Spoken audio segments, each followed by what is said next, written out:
सत्य का पलड़ा सदैव भारी होता है और सत्य का पलड़ा हमेशा भारी होता है, बहुत भारी होता है।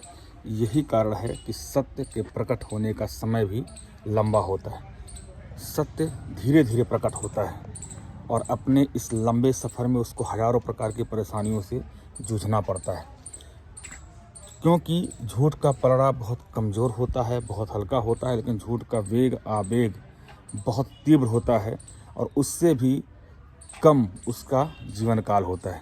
झूठ जितनी तेज़ी और आवेग के साथ आता है वो अपने प्रकाश में कुछ समय के लिए सत्य को ढकने की कोशिश करता है, लेकिन सत्य कभी ढका नहीं जा सकता। सत्य को परिणित होना ही है, ये सुनिश्चित है। तो सत्य अपने साथ एक बहुत बड़ी ऊर्जा लेके आता है, कभी न मिटने वाली ऊर्जा के साथ आता है, लेकिन वो धीरे धीरे प्रकट होता है। सत्य का जब साक्षात्कार एक बार झूठ के साथ होता है तो सत्य के साक्षात्कार होने और सत्य के प्रकट होने के बाद झूठ का नामो निशान सदैव के लिए समाप्त हो जाता है।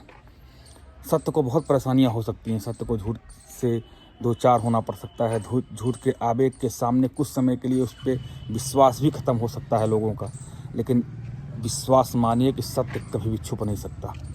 सत्य परेशान हो सकता है लेकिन कभी मिट नहीं सकता।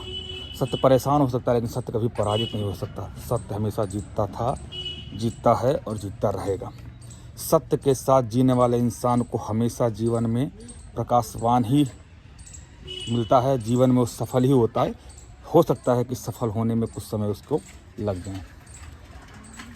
तो अगर सत्य के साथ आप जीवन जी रहे हैं तो परेशानियाँ आपके साथ आएंगी। परेशानियाँ आने का ये मतलब नहीं है कि आप अपने लक्ष्य से भटक जाइए, क्योंकि जीवन में परेशानियाँ चुनौतियाँ उसी के सामने आती हैं, या ये कहें कि जीवन में परेशानियाँ या जीवन में चुनौतियाँ ईश्वर उसी के सामने डालता है जिससे ईश्वर को इस बात की उम्मीद होती है कि वह इससे पार पा जाएगा, वह इससे विजय प्राप्त कर लेगा।